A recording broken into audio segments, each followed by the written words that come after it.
नमस्कार, किशोर education point में आपका स्वागत है। आज हम लोग कक्षा 10 का इकोनॉमिक्स का चैप्टर नंबर 5 जो कि है उपभोक्ता अधिकार, उसके बारे में स्टडी करेंगे। यदि आप हमारे चैनल पर नए हैं और आपको कक्षा 10, कक्षा 9 और जीएस से संबंधित कोई भी डाउट हो तो आप हमारे चैनल को सब्सक्राइब कीजिए और आने वाले वीडियो में हम आपकी प्रॉब्लम को दूर कर सकते हैं। देखते हैं चैप्टर नंबर 5 उपभोक्ता अधिकार।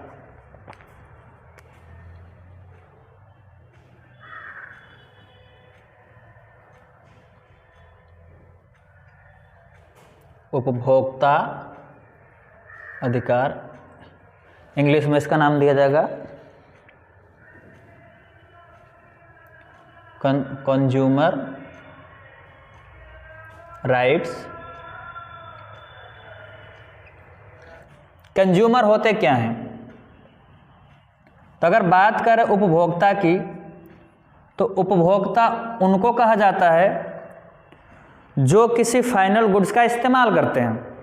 यदि फाइनल गुड्स का इस्तेमाल करेगा कोई व्यक्ति तो उस व्यक्ति को हम उपभोक्ता कहेंगे। फाइनल गुड्स क्या होती हैं?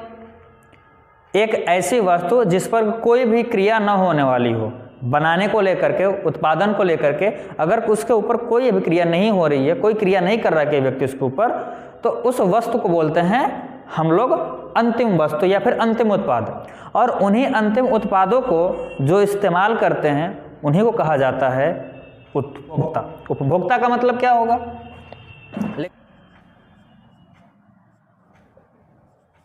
अंतिम उत्पाद का उपभोग करता। जो अंतिम उत्पाद का उपभोग करता होगा उसी को हम लोग बोलते हैं उपभोक्ता।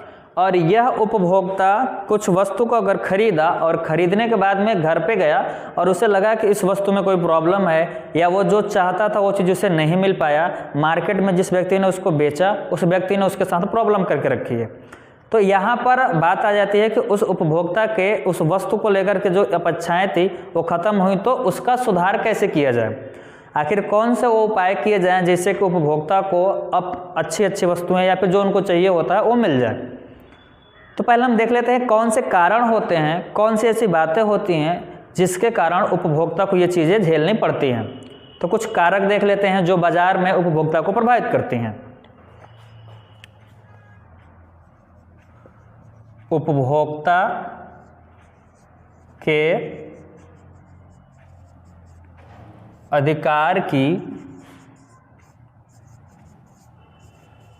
सुरक्षा आखिर क्यों जरूरी हो गई?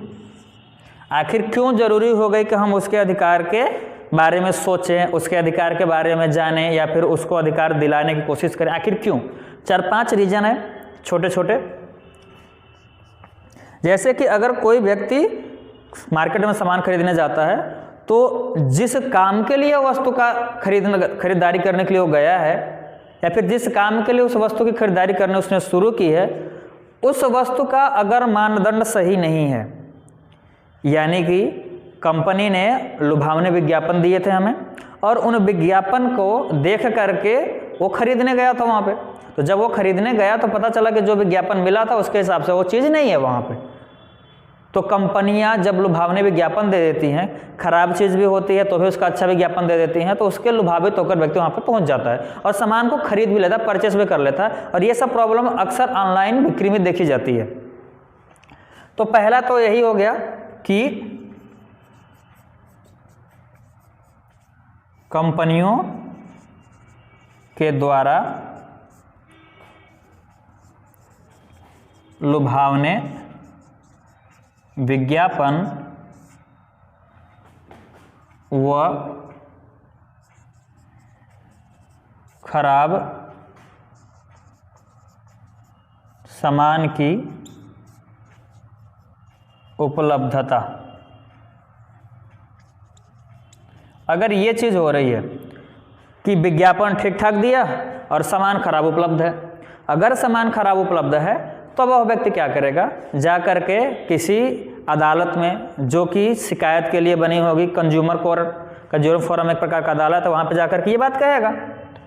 दूसरा, अगर आवश्यकता से अधिक कीमत ली गई।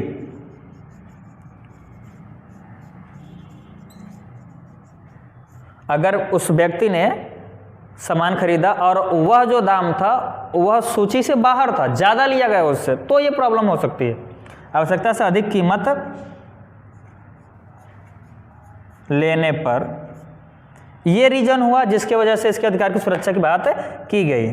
और क्या हो सकता है, जो सामान है वह उचित मानदंडों को न पूरा कर रहा हो, तो हम ये लिख सकते हैं। और ये ऐसा हमेशा इलेक्ट्रॉनिक वस्तुओं में देखा जाता है।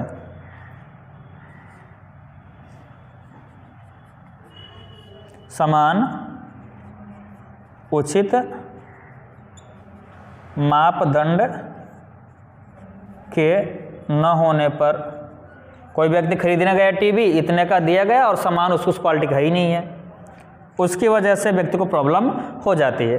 तब एक और प्रॉब्लम हो सकती है कि अगर गए और वह दुकानदार उसके नाप तौल में प्रॉब्लम करता है, बोलता है कि ये चीज़ ले जाओ, व्यक्ति लेकर गया तो जितना तौल करके दुकानदार ने दिया था उतना वो चीज़ वहाँ पर प्रेजेंट नहीं था, तब प्रॉब्लम हो जाती है। तब हम इसको क्या लिख सकते हैं, नाप तौल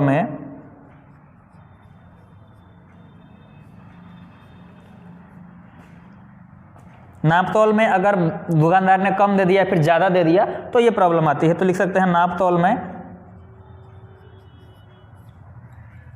कमी करने के कारण।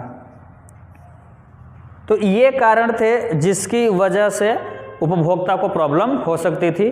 और जब उपभोक्ता को प्रॉब्लम हुई तो उपभोक्ता क्या करेगा, उपभोक्ता जा कर के वहाँ दुकानदार के पास शिकायत करेगा और दुकानदार ने मानने से इनकार कर दिया तो प्रॉब्लम होती है। तब प्रॉब्लम होगी तो ढेर सारे उपभोक्ता एक साथ में इकट्ठे होंगे और वो आंदोलन करेंगे, या फिर वो लोग सब लोग मिल करके जाएंगे, बोलेंगे कि इसके लिए एक पॉलिसी होनी चाहिए, एक रूल होना चाहिए। तो जब ये प्रॉब्लम फेस करते हैं उपभोक्ता लोग, तो प्रॉब्लम फेस करने के बाद में वो लोग टीम बनाते हैं और टीम बनाने के बाद जा करके प्रदर्शन करते हैं। इनके टीम को जो सुविधाएं मिलेंगी, इनकी टीम जिस प्रदर्शन को करेंगी, उस आंदोलन को नाम देते हैं उपभोक्ता आंदोलन। तो जब ये प्रॉब्लम देखी गई तब नया चीज़ देखा जाएगा। अब वो क्या होगा, उपभोक्ता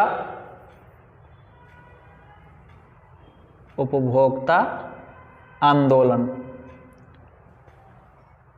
उपभोक्ता आंदोलन कहेंगे किसको, उपभोक्ता आंदोलन का मतलब ये होता है कि लोगों के द्वारा अपने अधिकार को लेकर के, जो खरीदारी के अधिकार होते हैं, उस अधिकार को लेकर के जो बातें मनवाने के लिए प्रदर्शन किया जाएगा, उसी को हम लोग बोलते हैं उपभोक्ता आंदोलन। तो लिख सकते हैं उपभोक्ता अधिकार को लेकर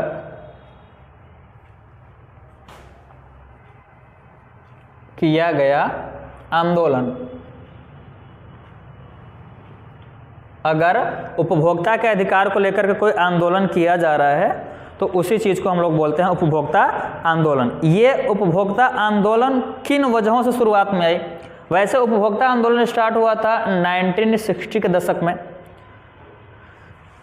1960 के दशक में कुछ लोग ऐसे हो गए थे जिन्होंने जमाखोरी करके रखी थी, कालाबाजारी कर रखा था, तो इसकी वजह से ये चीज़ हुआ। तो हम देखते हैं क्या क्या चीज़ें हुई 1960 में, और इसका बृहद स्तर देखने को मिलता है 1970 के आसपास। जब 1970 के आसपास का समय आया तो यही जो आंदोलन था वो काफ़ी तीव्र हो गया, काफ़ी उग्र हो गया।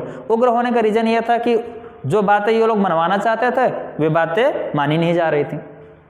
तो हम कहेंगे कि 1970 में जो ये आंदोलन था उसका रूप कैसा हो गया, वृहद हो गया, वृहद रूप से।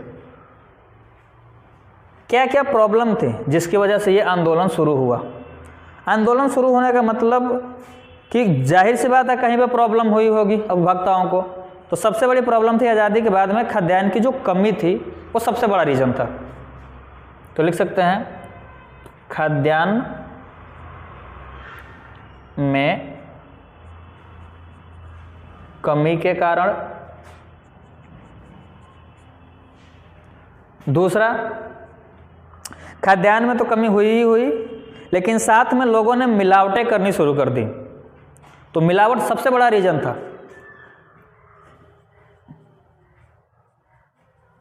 मिलावट, और वो भी मिलावट किसमें, स्पेशल रूप से किसमें मिलावट, खाद्यान्न में। खाद्यान्न में, और खाद्यान्न में भी स्पेशल रूप से जो खाद्य तेल था, जो खाद्य तेल था उसका उत्पादन करने के बाद लोग उसमें मिलावट करके बेचते थे, और खाने वाले तेल में मिलावट काफ़ी ज़्यादा लोगों को प्रॉब्लम में लाई। और क्या वजह था जिसकी वजह से यह उपभोक्ता आंदोलन हुआ? उपभोक्ता आंदोलन होने का एक बड़ा रीज़न ये था कि वहाँ के जितने भी लोग थे, वहाँ के मतलब अपने भारत के जितने भी लोग थे, उन लोगों ने जमा करके सामानों को रखा था, यानी कि जमाखोरी करके रखी थी। तो जमाखोरी एक ऐसा रीजन था जिसकी वजह से उपभोक्ता आंदोलन हुए। उपभोक्ता आंदोलन जमाखोरी के कारण हुए, इसका मतलब क्या निकालेंगे आप? कुछ लोग थे बाजार में, उन लोगों ने सामान को अपने घरों में रख लिया, छुपा करके रखा, और सोचा कि जब कभी भी बाद में जब दाम बढ़ जाएंगे, जैसे आपको पता है कि अगर बाजार में सामान की उपलब्धता कम होती है तो उसका दाम बढ़ जाता है, तो यदि बाजार में सामान कम होंगे तो फिर उसका दाम बढ़ेगा, तो हम अपने सामानों को बेचेंगे, ऐसा लोगों ने सोचा, और उन लोगों ने उन सामानों को अपने घर में जमा कर लिया। तो जमाखोरी के कारण ये उपभोक्ता आंदोलन हुआ। और कालाबाजारी, कालाबाजारी क्या होता है? कालाबाजारी का मतलब होता है कि अवैध रूप से व्यापार करना, या फिर अवैध रूप से किसी चीज़ का सेल करना किसी को।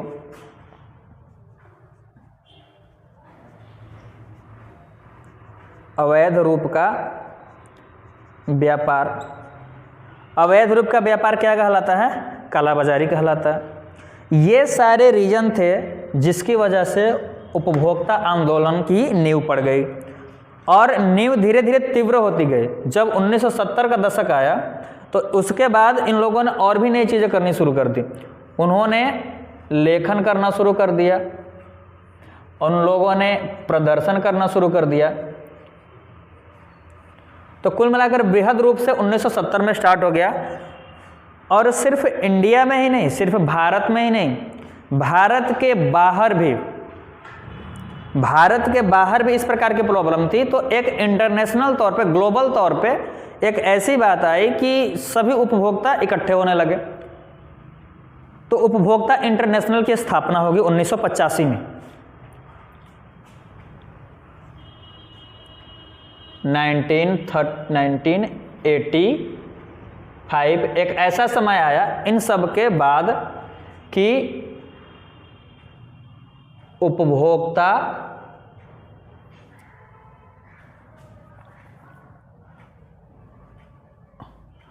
अंतर्राष्ट्रीय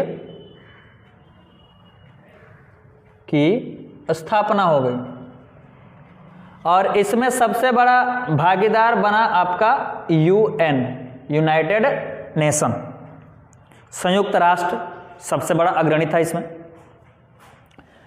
अब जब 1985 में उपभोक्ता इंटरनेशनल की स्थापना हो गई, तब क्या होता है कि भारत में 1986 में अपने यहाँ भी एक रूल देता है, और यह 1986 भारत के इतिहास में जो ट्रेड वाला इतिहास था, या फिर जो अधिकार वाला इतिहास था, उसमें बहुत बड़ी बात कही गई। 1986 में कोपरा की स्थापना हो गई। कोपरा क्या है? कंज्यूमर, CO का मतलब कंज्यूमर, और P का मतलब हम लिख सकते हैं protection, PR act. Consumer protection act पारित किया गया। कब पारित किया गया? 1986 में। ये क्यों हुआ? ये हुआ स्थापना करने के लिए। काहे का स्थापना करने के लिए? इसकी स्थापना हुई तो इन लोगों ने मिलकर, या फिर उपभोक्ता आंदोलन की सहायता से एक अदालत स्थापना की गई। अदालत कौन सा अदालत? उपभोक्ता अदालत। उपभोक्ता अदालत। उपभोक्ता अदालत एक ऐसा अदालत है जहां पर कोई भी उपभोक्ता जाकर के शिकायत कराए और शिकायत कराने के बाद उसकी सुनवाई करा के अपना लाभ या फिर अपना जो भी होता है हिस्सा उसको ले सके। तो उपभोक्ता अदालत एक उपभोक्ता आंदोलन के कारण बना। उपभोक्ता आंदोलन में होता क्या था? मामलों की सुनवाई और साथ में समाधान होता था। मामलों की सुनवाई तथा समाधान, और ये किसके थे? ये सब उपभोक्ता के थे। भाई प्रॉब्लम तो उपभोक्ता की होनी थी, तो इन लोगों ने जाकर के वहाँ पे ये काम किया। बाद में जब 1986 में ये कंज्यूमर प्रोटेक्शन एक्ट आया तो यहाँ पे 3 स्तरीय चीज़ें बना दी गई। मतलब कि 3 टियर सिस्टम बनाया गया। और 3 टियर सिस्टम का मतलब ये था कि ये जो अदालतें थीं, इन अदालतों को 3 भागों में विभाजित किया गया। फिर 3 प्रकार से अदालतों की स्थापना की गई। पहला अदालत कौन सा था? पहले अदालत का नाम था जिला अदालत, उपभोक्ता अदालत, और यहाँ पर सुनवाई होती है लगभग 20 लाख तक। 20 लाख तक की अगर कोई प्रॉब्लम है तो उसकी सुनवाई यहाँ पर होगी। और कौन सी चीज़ें होंगी? दूसरे नंबर पे उन्होंने एक और बना लिया अदालत, इसको हम लोगों ने बोला राज्य उपभोक्ता अदालत, और इसका दिया था 20 से लेकर के 1 करोड़ तक। यहाँ तक की चीज़ें यहाँ पर थी। और अगर किसी बात को लेकर के यहाँ पर ये चीज़ें नहीं हुई, मतलब कि इन लोगों ने आपकी बात नहीं मानी, जिला वालों ने और राज्य वालों ने, तो आप कौन सा काम करोगे? तब आप जाओगे तीसरे नंबर पे किसके पास? बातें न मानने पर, या फिर ये लिख लेते हैं कि जब यहाँ पर उनकी संख्या का समाधान नहीं होगा, जब जिला व राज्य अदालतों में समाधान